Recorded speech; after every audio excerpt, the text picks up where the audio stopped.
کلبھوشن یادو مظلوم ہے یار، زیادتی ہوئی ہے اس کے ساتھ، کیونکہ معاملہ یہ ہے کہ غریب بچپن سے بھارتی فلمیں دیکھتا بڑا ہوا.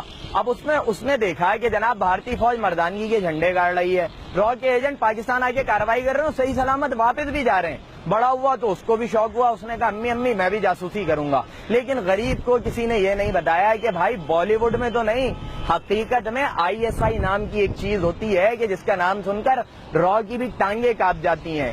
مگر وہ بیچارہ پاکستان کو حلوہ سمجھ کر چلا آیا اور اس کے بعد گرفتار کر لیا گیا. اس نے بہت ساری باتیں اگلی اور کہا کہ مجھے کراچی اور بلوچستان کو علیحدہ کرنے کا ٹاسک دیا گیا تھا.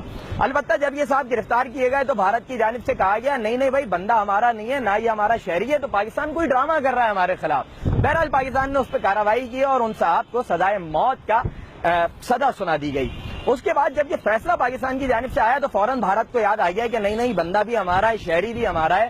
اور میرا خیال ہے کہ ڈھونڈنے میں شاید ٹائم لگ گیا ہوگا، 1.5 ارب کی آبادی ہے، ان کا تو صابن تک سلو ہے، تو یہ خود تو اور زیادہ سلو ہوں گے. بہرحال اس کے بعد پاکستان کو دھمکیاں دی جانے لگی کہ سنگین نتائج بھگتنے پڑیں گے اور ہم کسی بھی حد تک جائیں گے. تو یہاں پر دو باتیں ہیں. پہلی بات تو یہ ہے کہ بھائی پاکستان جس کو پھانسی دے رہا ہے وہ کون ہے؟ وہ ایک مجرم ہے. جبکہ بھارت کا اپنا مکرو چہرہ یہ ہے کہ بھارت کی جانب سے ان کے تاملز ہوں، نکسلز ہوں یا سکھ ہوں، بے گناہوں کو اور نہتوں کو ہزاروں کی تعداد میں مارا گیا ہے. دوسری جانب آپ دیکھیں تو کشمیر میں بھارت جبری طور پر موجود ہے اور مظلوم کشمیریوں کو بے دریغ قتل کر رہا ہے. لیکن ہم ایک مجرم کو پھانسی دینے جا رہے ہیں تو جناب اس کے اوپر واویلا مچایا جا رہا ہے اور ہمیں دھمکیاں دی جا رہی ہیں. اب آتے ہیں میرے بھائی آپ کی دھمکیوں پر. تو دیکھو، لڑنا ہم چاہتے نہیں ہیں مگر لڑنے سے ہم ڈرتے بھی نہیں ہیں.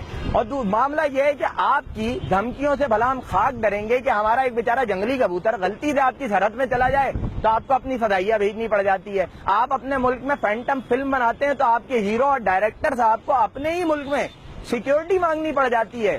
تو میرے بھائی ہم نے تو سنا تھا کہ اپنی گلی میں تو کتا بھی شیر ہوتا ہے.